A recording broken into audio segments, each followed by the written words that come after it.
Roller derby is one of the fastest growing sports in the world. There are more than 1,000 teams around the globe, but folks in the Bay Area don't have to look very far for a local league. Santa Cruz, San Francisco, Silicon Valley, and Monterey all boast thriving teams. When we think of the term roller derby, we tend to imagine tough-looking women with punny code names hitting each other on roller skates. I got my name because I really like a cartoon called Archer.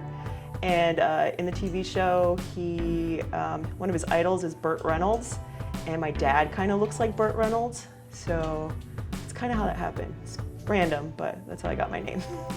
Despite the comedic pseudonyms, the sport is very strategy-oriented, and far more complicated than just skating in a circle. So the game of roller derby is played with 2 teams. Each team fields 5 players at a time, 4 blockers and 1 jammer. The goal is to get your jammer through the pack of blockers and stop the other jammer from scoring points.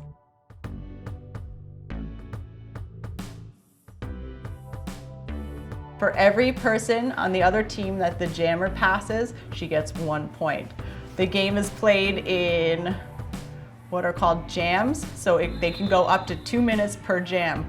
At the end of 2 minutes, the whistle blows, the lineups change, and the team does it again. There's 2 halves, it goes for an hour. The team at the end that has the most points wins the game. But the popular sport now stands at a crossroads, torn between going mainstream and remaining true to its punk rock roots. Some derby skaters want to go legitimate, perhaps at the expense of the sport's playful theatrical origins. But many skaters think they can do both. Well, I want derby to keep that kind of punk rock edge to it, as well as become a polished, well-recognized athletic endeavor. I want it to be for like the freaks and also for the elite athletes. We want to take this sport to the Olympics one day. We want to see this sport pushed to be considered, like football and basketball and swimming. And these incredible women put in the time and energy to be taken seriously. All of the women that I skate with, they're coming here 3-4 nights a week to practice after 8, 10, 12-hour days, leaving their families, their partners, their kids, whatever else, at home. It's the love and the hours that we as team members put into it, so it still feels not professionalized in that way, meaning that it has to be a labor of our love and labor of our hearts. But we're delighted that it's getting so much more press. Roller derby is now on ESPN. The more publicity to the sport, the more we can grow it. And we believe that it's an incredibly empowering sport for women and girls. So, the more attention the sport gets, the better.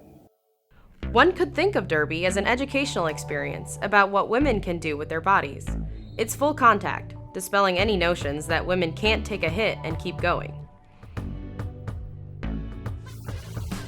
It's also a tight-knit friendship network and an incredibly empowering community.